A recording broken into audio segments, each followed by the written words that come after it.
I saw the worst in the war. I was treated the worst that any can be.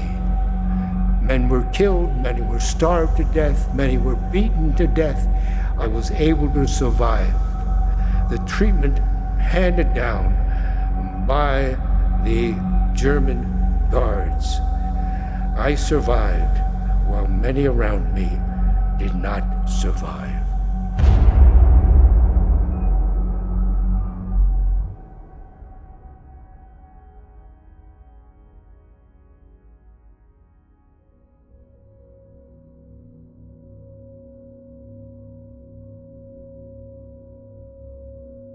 When World War II broke out, I was living in a very, very different America than what we are experiencing now.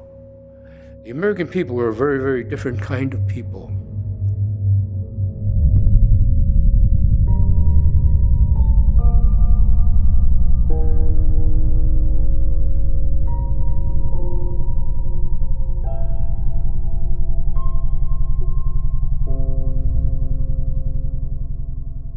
When the Japanese did strike Pearl Harbor, and then 4 days later, Adolf Hitler declared war on America, we were in two wars.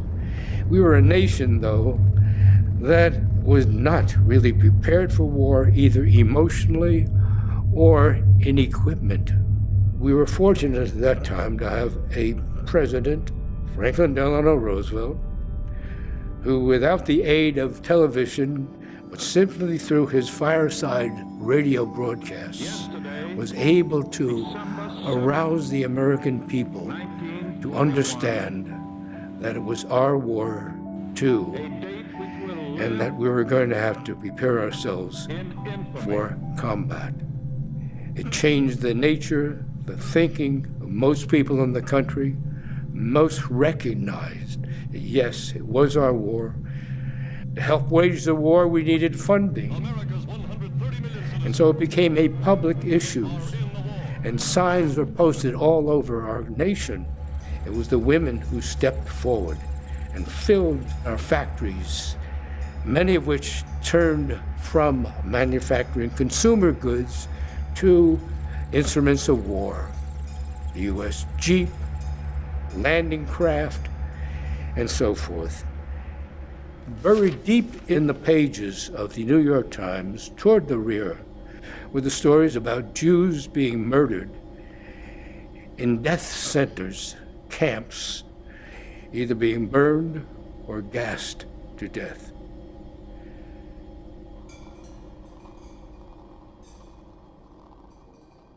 I was hoping I could be assigned to warfare in Germany. This was an opportunity to get at where our trouble was brewing constantly. While sailing across the sea, there are many, many times when I sat idly on the deck and thought about what it was that I was getting into. I realized it was war.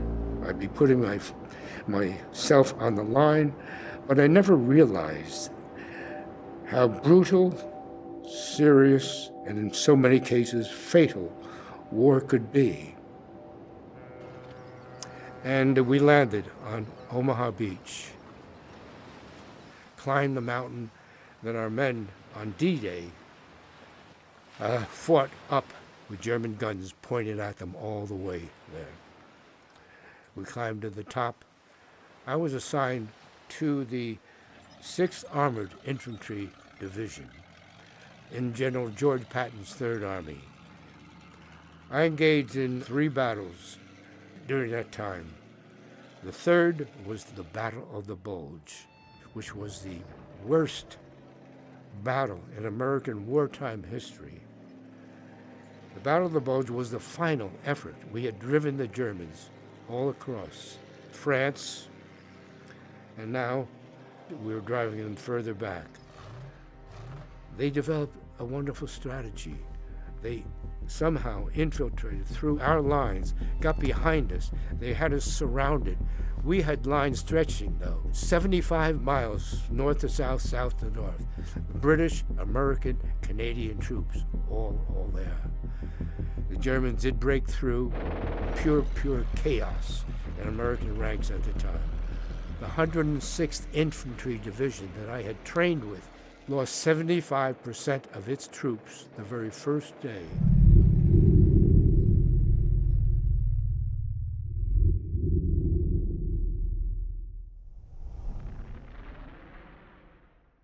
I had been on the front lines for 3 days. I was ordered to go behind lines, get some rest, get some food. On the way back, I heard a call for volunteers. And I remembered, not then, but later on, that when I was at Fort Dix for enlistment, one of the things they told me, one thing you never do in the Army is volunteer. I don't know what moved me that day to follow that voice, and it seemed what they wanted was somebody to go, get behind enemy lines, and find out the disposition of troops. Where are the Germans? Where are the British, the American forces? Where are those lines so that we, the leadership command, can develop battle strategies? I saw a Jeep nearby, jumped into that Jeep. There was an ignition key, turned the ignition key on, it's going. I waved to others. 5 others came and joined me. They climbed into the Jeep. I took off down the road. I didn't know where I was going. I just know I headed in that direction where the firing had come from, and go there and try to find out where the troops were. As we rounded a corner in that Jeep, we were suddenly confronted by an enemy 88 millimeter cannon pointed right at us. As I think today, as right now, this moment, I still wonder why nobody ever pulled that trigger. We would have all been gone easily. Instead, though, from our right, small arms fire begins to pour in. There was a shack across the road. I said, men, we got to get to that shack. We have to defend ourselves. One of the men was smart enough, unfastened the machine gun from the Jeep, took it with him. One of our men on the way over was hit in the back and killed. And we got into this shack. There's a big bay window. The man sets up the machine gun, the only place he could do it there. And he's firing. I said, my gosh, he's vulnerable. He's wide open. And sure enough, he gets hit.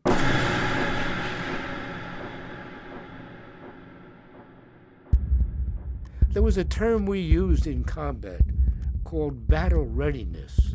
Sometimes you had to act, think and act instantaneously. No time to consider the odds or anything else. No time to even think. You just do it because it has to be done. It could save your life.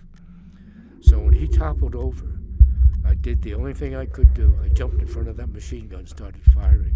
Across the road, I did see helmets. I knew there were German soldiers there. And that went on for a better part of a day. Late in the afternoon, I hear, but, we've run out of machine gun ammunition. Now we were vulnerable. The German troops, 100 to 150 of them, there were now 3 of us left. I decided if they're going to overrun, they'll probably overrun us now. There was a trapdoor in the floor of that shack. And I figured, very simply, simple strategy.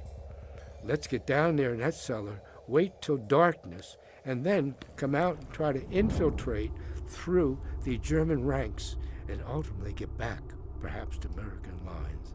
That was the plan.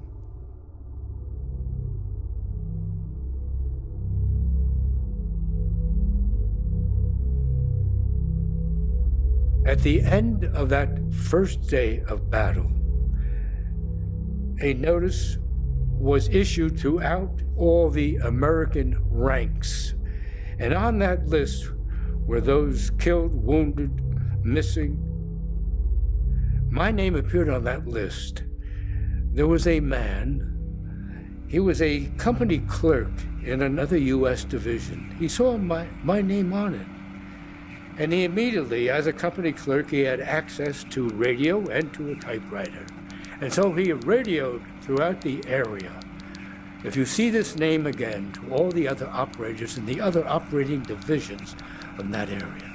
If you see this name again, let me know.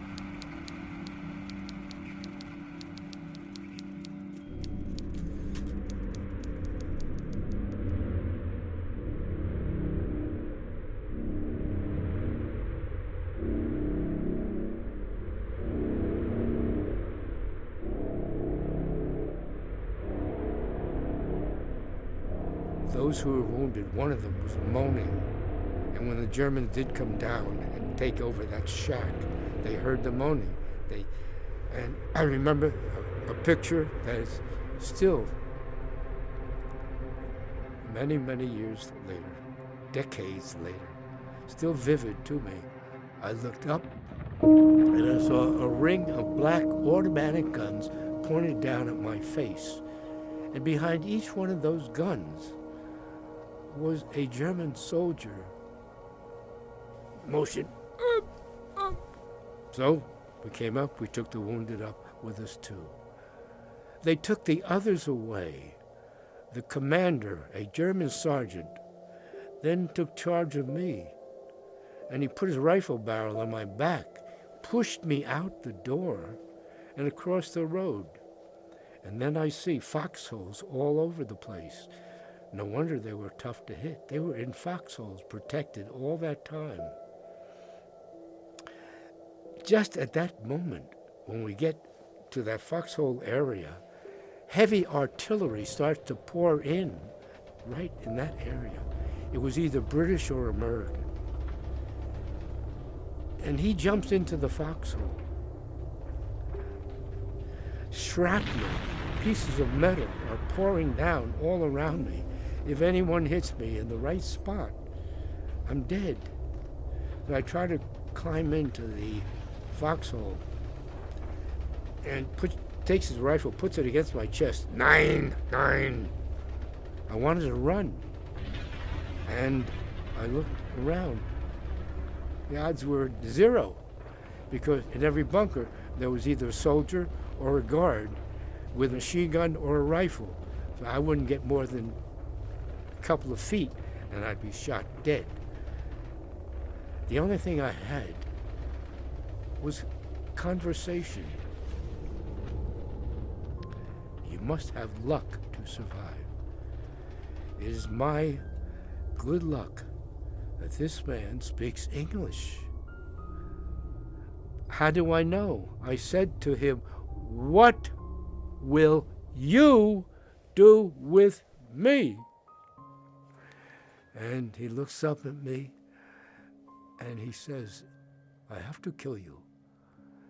They couldn't take any time away from battle, and so they were not going to deal with prisoners. You kill any American or British or Canadian soldier you see. Just kill them on sight. And that's what he was ordered to do. But we started to talk. And he says, "You killed many of our men, but you fought well." And this is a guy who had valor in mind. And then he says, "For you, the war is over." And I assume then he's going to shoot me. He's got to. No, he reaches down. I think he's going to pull a pistol and shoot me with a pistol. Instead, he pulls out a wallet. It's amazing. We're on a battlefield. We're being shelled. And he shows me a picture of his family.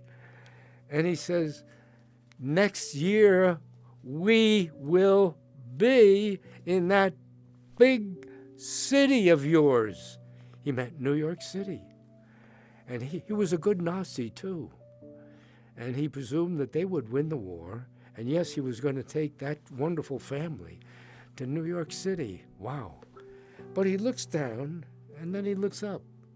And he looks down, and he looks up. And then when he shows me the picture, I realize he's got a teenage son, not much younger than I am. even though we never discussed it. I'm certain he made a decision at that point that he was going to violate the order that had been issued, and he was going to save my life. And he called over 2 guards. He gave them orders to take me to a prisoner of war camp. Strangely enough, the Germans did ascribe to the rules of the Geneva Conventions. And if you went to a prisoner of war camp, you were housed, you got warmth, you got food, you had companionship, you had a normal life, reasonably normal life. And they took me away, and that's what he thought he was doing for me. We're stopped along the way by German officers, and all of a sudden, one of the guards comes back, and we change direction. Now we go differently. And all of a sudden, there's an assemblage of other soldiers. I'm mixed in with them. 2 German guards come over. One stands behind, one in front. The one in front takes my gloves off, takes the overcoat, strips it back. The other one pulls it off. So now I'm exposed. No winter clothing left. A short while later, they make everybody rise, get up. We're going into a forced march. It's heavy snow on the ground. Darkness comes. The emotion. Down, down. They made us lie down. We were on a road. That road was covered with snow and ice. They wouldn't let two men lie near one another, where you might get a little warmth maybe from one from the other. No, straight line all the way. They had many guards. All night they patrolled. Every night for the next 82 out of 90 nights. That is where I bedded down. No winter clothing, no food. We were getting, in the morning we get a few scraps of dark brown, inedible bread. Once in a while, we got a can, not a canteen, but a can of hot water. And sometimes they dropped a little piece of potato in it, so it had some flavor. But that one can, or that one piece of bread, that was it for the day. We were now slave laborers. We were not prisoners. They never took names, numbers, nothing. They didn't care. You lived only as long as you worked. And when you stopped working, your hands, your body just didn't respond anymore. You were dead to them.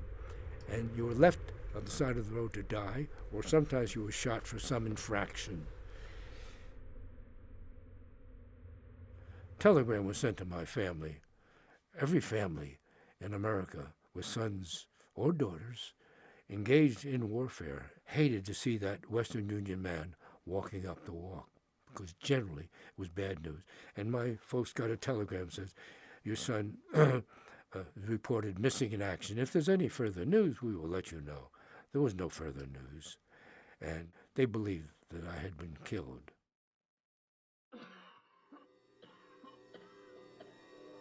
Men were dying, malnutrition, exposure, illnesses that developed. I had to keep my spirits going, though. Physically, I felt that bones were starting to protrude already. My legs got very heavy. Marching was very, very difficult. And I thought about one thing that gave me some pleasure. I said, if you keep your mental stability going, that's good. And so I thought about food. The worst thing to think about when you're hungry is food. But I remembered all the great dishes my mother made. And they became very, very real to me. You're lying there, you're freezing. You're freezing to death, really, because many did die from that exposure. And so I thought of those foods. I could see them, I could smell them, I could taste them. So emotionally, they kept me going. And it helped me live through slave labor.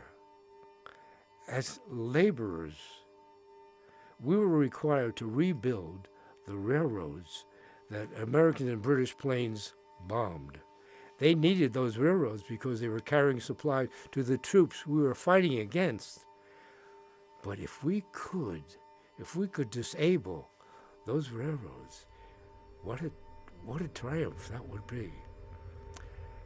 And so we were driven nighttime marches, and many times during those marches, with our shoulders now bony and bone protruding all over, we had to carry railroad tracks. One man would put a track on his shoulder, another up front would carry the other end of that track. Miles and miles at night, men dropped out along the way. They were either shot or kicked off to the side of the road and left to die. Some of the men were smart. They knew how to tamper with railroads. They knew that when you pack in that dirt, if you put the bottom layers very, very light, and there's a lot of very, very soft ground there, and only on the top is there some solid ground. They were totally sabotaged. They would never, never carry a railroad car across them, and they would sink. And we knew that the work we were doing was going to would save many American lives. If we could keep these trains from running, we would do that. So we were full of joy and glee. We wanted to look at one another and laugh. We didn't dare, because if you just looked at one another and exchanged glances, you could be shot. So we didn't. We just internalized it and felt so very, very good. The American forces were moving very, very rapidly, driving the Germans back. They had to move us faster. They loaded us into cattle cars, box cars. They packed us in there. There were no lights. There were no windows. It was complete darkness. But they kept pushing us in. It should have held maybe 40 men. I counted one time, I thought I counted well over 80. It should have held 40. There was no room to sit. Those who tried to sit down had bodies tumbling all over them. There were no toilet facilities. We had to use our helmets. I don't have to tell you, the environment under those conditions was horrible. Men were dying. Some men went out of their minds after several days. Each day, the big door would swing open and throw a few scraps of bread. Those who were able-bodied enough scrambled and just threw them in, the few scraps into their mouths. There was no sharing. We were no longer human beings. Those who survived were animals, just wanted to stay alive. We stayed that way for 6 days and nights, and it was a very difficult environment to survive in.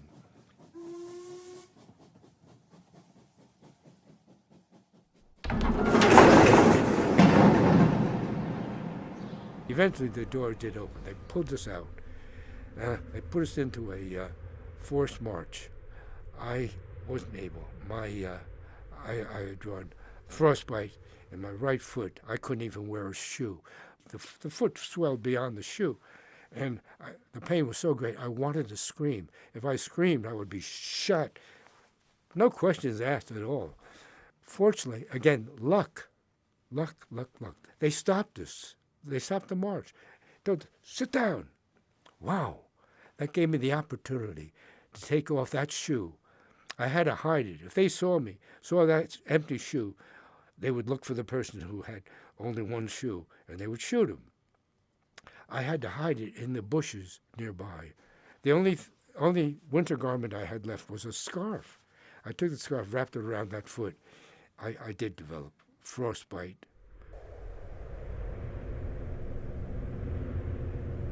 My body gave way. From the original 155 pounds that I weighed on entry into the war, I now weighed 88 pounds. My body ached.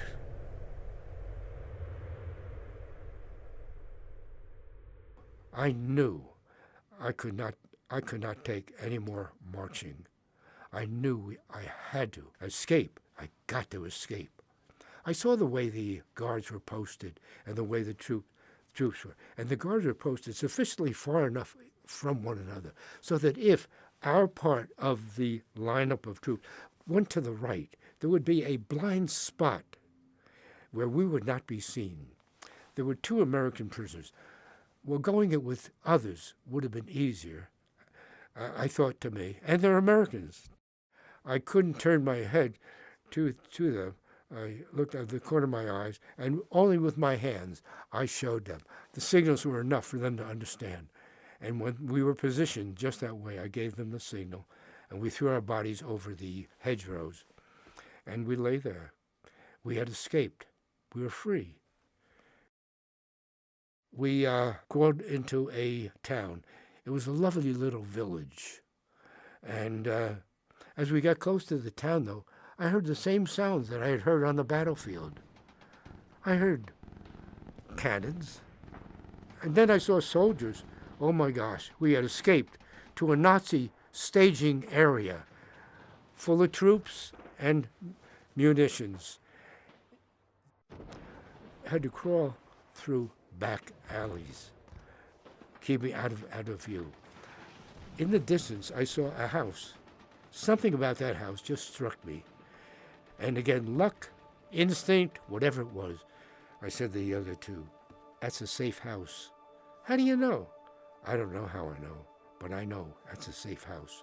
Pure instinct alone. We crawled through alleys and got to that house. And I bang on the door. An elderly man comes to the door. He takes one look at me. And first, because I was filthy dirty, torn clothes.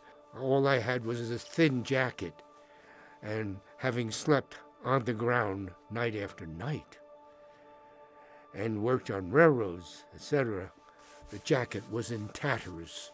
And when he saw on this tattered jacket an American insignia on it, that's when he smiled. This man came out onto the porch and looked. He didn't see any troops around.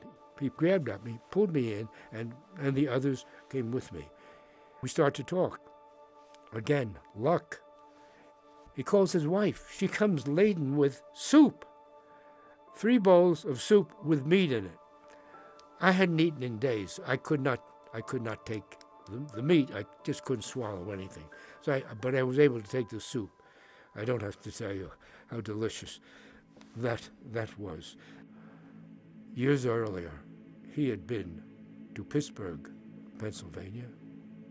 He loved America. And that's why he risked his life, because we were Americans. So he was determined. He was going to do anything he could to save our lives. We could hear, in the near distance, we could hear shelling. That shelling meant, it was very vivid to me, that it meant that our American forces were moving in this direction. They were closing in. And so if only we had just maybe a couple of days, if we could hold out, we would get into American hands again. And so he drew a map of a barn that he knew that we could be comfortable in. It was not far. We had to go through back alleys. We followed his directions and got into the barn, pulled ourselves. I don't know how I had the strength to pull myself somehow into this hayloft. Well, there we were, in a hayloft in a barn, still in a town controlled by German troops. I don't recall how long we were there, 2 or 3 days. At night, I heard a lot of scurrying around, meaning that the German forces were on the move. I could see through a peephole down an alleyway. I could see our American troops rolling in. And I see the white star on the hood. That's an American. I yelled at you, that's an American Jeep. Wow, they are here. And these guys, they were thrilled, of course. This meant that we were saved. Could we stay alive? Well, that was another question. These American troops, we were the first Americans they had come across. I remember somebody cradled me in his arms like a baby, and he saw my foot, unwrapped it, and he saw the black. It was all black on the bottom, and rushed me to a field hospital, and they did surgery. They cut off the bottom of my right foot. Otherwise, I would have had gangrene stretching throughout my leg. Another couple of weeks probably, and I would have lost my leg. And they did save me. I was only semi-conscious. I don't remember transportation at all. I was very, very critical there. I was near death. When I reached Liège, Belgium, a notice was then issued around that old battle zone. My name was on it as no longer missing, but now being cared for, hospitalized in Liège, Belgium. The person that issued that request for any information on me received word from another unit. That man sat down that night at midnight. He typed out a letter and addressed it to my parents. My parents received the letter. At the bottom, it was signed Lester. But I had an older brother, Lester. He was 8 years older than I. He raised me from birth into my early teen years. The person who initiated that search, the person who wrote to my parents, was my brother, Lester. Possibly one of the most dramatic stories to come out of World War II.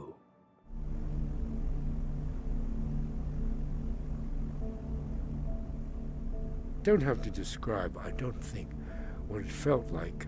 I had given up hope of ever living, let alone seeing America again. I was critical. I was in a private room. My parents came to see me. They pushed the door open, and my father closed the door, and they walked on. He didn't recognize me. The cheeks were drawn. I looked the typical Holocaust type of look. And so nobody recognized me. I had all told, I think it was either 24 or 28, I don't recall the number. Illnesses, fevers, there's every kind of fever. You name the fever, and I had it. How I contracted it in one section of the world, I don't know. And the doctors were befuddled by it. So I spent a lot of time hospitalized. While hospitalized, I asked a nurse for a book, something I could record something in. I did record in that. I called it my little brown book. And in that, on those pages, I recorded 84 foods that I could remember thinking about.